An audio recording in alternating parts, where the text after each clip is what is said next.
안녕하세요. 해젤입니다. 날씨가 오락가락하니까 가을인지 겨울인지 옷을 꺼냈다가 다시 넣고 어떤 옷을 입어야 할지 사람을 미치고 환장하게 하는데요. 환장. 환장이라는 말이 어디서 나왔는지 아세요? 바꿀환, 오장, 우리 몸의 장부, 오장육부가 바뀐다는 뜻인데요. 오장육부가 뒤틀리면 어떻게 될까요? 네, 죽는 거죠. 놀랍게도 소위 미치고 환장한다는 말이 사실은 개벽 상황, 지축 정립에 대한 예언입니다. 지금의 지구 중심축인 좌우선 대신 바로 옆에 있는 충미선의 미가 좌우선의 자를 치고 들어오는 걸 미치고라 한 거고요. 환장, 지축이 설 때 오장육부가 뒤틀린다, 바뀐다는 뜻입니다. 다시 말해 자전축이 똑바로 설 때 우리 몸에 장기가 뒤틀리면서 바뀐다는 건데요. 이런 속담이 하나 더 있죠. 하늘이 무너져도 솟아날 구멍이 있다. 이 말이 원래는 소가 날 구멍이 있다는 말인데요. 소는 12지지에서 축이기 때문에 소가 나온다는 말은 충미선이 선다. 그리고 세상이 개벽해서 무너질 것 같아도 살 방법이 있다는 뜻입니다. 그런데 살 방법은 어디에 있을까요? 격암 남사고의 격암 유록에 이런 말이 있습니다.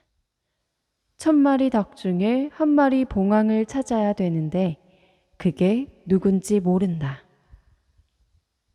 여기서 남사고 선생이 힌트를 하나 주시는데요. 소 울음소리가 나는 곳을 찾아라 는 겁니다.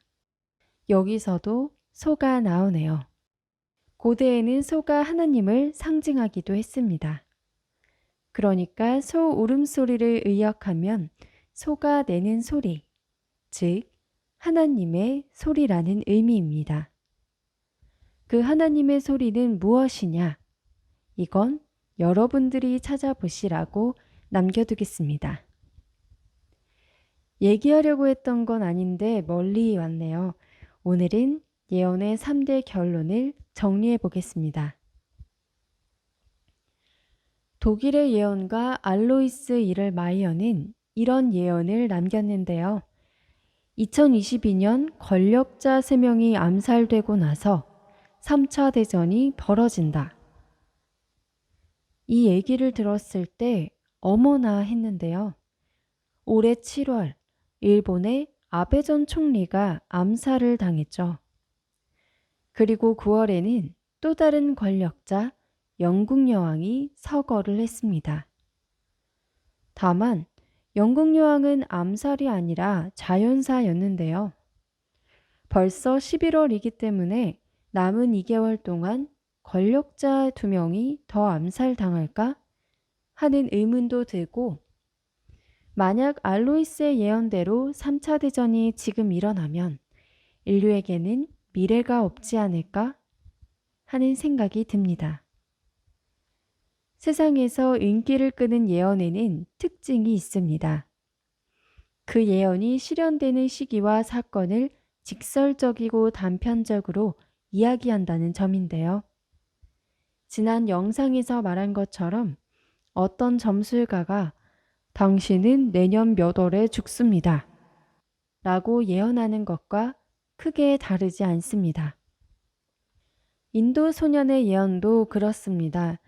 앞뒤 맥락이 없고 경제 위기가 온다는 등 늘 벌어질 수 있고 벌어지는 일을 예언했기 때문에 맞지 않으면 관심이 사라지지만 하나라도 비슷한 상황이 전개되면 세상에 관심을 받게 되죠. 하지만 노스트라다무스, 격암 남사고 등 오랜 세월이 지나도 꾸준히 회자되고 주목받는 위대한 예언가들의 특징은 단순히 전쟁이 난다, 병이 온다는 차원에서 벗어나 그것이 왜 오는 것이고 어떻게 극복해야 하고 그 뒤에 어떤 세상이 펼쳐진다는 것을 전했다는 점에서 다릅니다. 쉽게 말해 일반 무당이 개인의 문제를 점쳐준다면 나라의 큰 무당은 나라의 큰 일을 예견하는 것에 비유할 수 있겠네요. 위대한 예언가들은 대국적인 틀에서 인류의 미래를 걱정하고 후세를 위해 남긴 것이지 그때그때 닥칠 현상만을 예언한다면 우리에게 큰 의미로 다가오지는 않을 것 같습니다. 예를 들어 성경을 보면 예수님은 당시에 회개하라, 천국이 가까이 왔다 고 말했는데요. 당연히 제자들은 당대에 천국이 올 것으로 믿게 되었습니다. 하지만 2000년이 지난 지금까지도 천국은 오지 않았죠. 만약 예수님이 천국은 앞으로 2000년이 지난 후에야 온다 고 했다면 제자들이 그렇게 생사를 걸고 예수님의 말씀을 전하려 하지 않았을 겁니다. 그래서 그날과 그때는 아무도 모르나니 하늘에 있는 천사들도 아들도 모르고 아버지만 아시느니라 라고 했던 게 아닐까 생각합니다. 아무튼 세상에는 인스턴트식 예언을 쏟아내고 즉석복권처럼 당장 확인해 볼 수 있는 것으로 흥미 위주의 예언을 소비하고 있습니다. 그러나 예언은 그렇게 가벼운 문제가 아니라고 생각하는데요. 예언의 3대 결론을 단순하고 쉽게 전해보면 첫째, 지축의 변화인데요.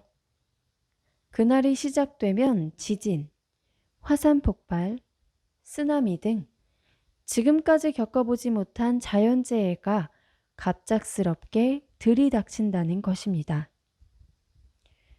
이것은 지구 자전축의 변동과 관련이 있습니다. 둘째, 병이 온다. 전혀 알 수 없는 병이 들이닥쳐 수많은 사람이 죽게 된다는 것입니다. 셋째, 전쟁인데요.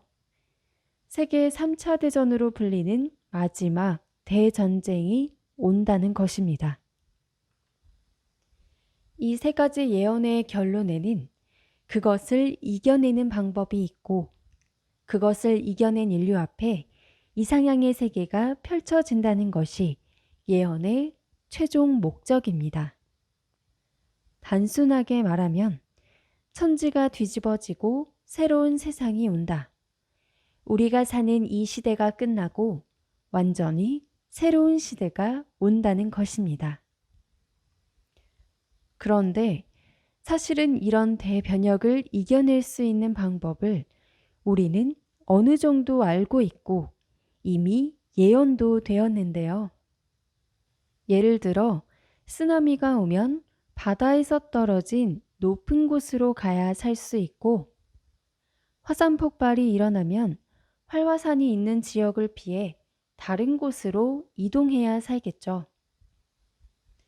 옛날부터 천재지변에서 안전한 곳으로 일컬어진 곳이 이중화의 택리지에 나오는 십승지 같은 곳입니다. 두 번째 병의 문제는 심각한데요. 뾰족한 방법이 없습니다. 이번 코로나19에서 알 수 있듯이 그때에 오는 이름 모를 병은 지금까지 알고 있던 모든 약이 무용지물이 될 것이기 때문입니다. 남사구 선생은 이때에 살 수 있는 유일한 법방인 해인을 언급하면서 소 울음소리 나는 곳을 찾아가라. 병을 이겨낼 수 있는 수행을 하라고 했습니다. 마지막 전쟁인데요. 만약 3차 세계대전이 일어나면 어떻게 살 수 있을까요? 예를 들어 타너스님은 천안까지는 좀 위험하다 고 했습니다. 서울에서 경부 고속도로를 타고 쭉 내려오다 보면 천안, 청주, 대전이 나오는데요. 천안까지는 위험하다고 했으니까 적어도 천안 밑에 있는 청주나 그 아래 대전으로 내려와야 산다. 이런 말이 되는 거죠. 이것은 우리나라에 해당합니다. 프랑스에 살았던 노스트라다무스는 유럽을 중심으로 예언을 했죠. 그래서 떠나라 떠나라 모두 주네부를 떠나라 라고 했는데 여기서 주네부는 지금의 스위스 제네바입니다. 당시 무역의 중심 대도시였던 제네바를 떠나라는 건 여러 가지 의미가 있어 보입니다. 또 유대인들이 쓴 성경에 나오는 아마겟돈 전쟁도 유대 지방을 중심으로 말한 것입니다. 아마겟돈은 지금의 메기도 언덕이 위치한 북부 팔레스타인 지역인데요. 이스라엘과 팔레스타인 분쟁이 일어나는 곳이지만 성경이 쓰여질 당시에도 전략적인 요충지였습니다. 그리고 루스 몽고메리의 예언은 자신이 살고 있던 미국 중심으로 지축 이동에 따른 물난리, 지진에 인한 피해를 주로 예언했습니다. 그런데 같은 미국인이었던 에드가 케이시는 특이하게도 머스트라는 단어를 쓰면서 일본은 반드시 가라앉는다고 강조했는데요. 이것은 극이동으로 인한 지각 변동은 어느 한 지역만의 문제가 아닌 전 지구적으로 일어나는 현상이라는 것을 강조한 것으로 보입니다. 끝으로 격암 남사고와 타너스님은 당연하게도 우리나라에서 일어나는 일 위주로 예언했는데요. 남사고는 이름 모를 병이 무섭다고 했습니다. 전쟁도 나지만 병으로 훨씬 더 많은 목숨이 희생될 것이다. 한국에 사는 우리에게는 격암 남사고와 타노스님의 예언을 관심 있게 보고 제대로 해석할 수 있어야 한다고 생각합니다. 이런 동서양의 모든 예언과 예견 중에서 끝판왕은 무엇일까요? 바로 160여 년 전 동학을 창시한 최수은 대신사입니다. 1860년 하느님과 문답을 주고받은 천상 문답 사건을 통해 인류에게 매우 중대한 선언을 했습니다. 하나는 12제국 괴질운수다. 여기서 12제국은 전 세계를 뜻합니다. 괴질운수는 이름 모를 병이 오는 운수, 그런 시대를 맞이한다는 것이고요. 그리고 다시 개벽이라고 했습니다. 다시 개벽이라는 말은 이전에도 개벽이 있었지만 이제 다시 개벽이 온다는 뜻입니다. 동양 철학에서 우주는 겨울에서 봄이 시작되는 선천개벽이 있고 여름에서 가을로 넘어가는 후천개벽이 있습니다. 다시 개벽은 지금은 우주의 여름에서 가을로 넘어가는 가을 개벽이다. 후천 개벽이다. 라는 뜻입니다. 봄은 낮고 가을은 성숙하기 때문에 이번에 오는 다시 개벽은 이상향의 세계가 펼쳐진다는 것을 의미합니다. 마지막으로 시천주 조화정인데요. 시천주, 천주님을 모시고 조화정, 조화로운 세상을 만든다 라는 것입니다.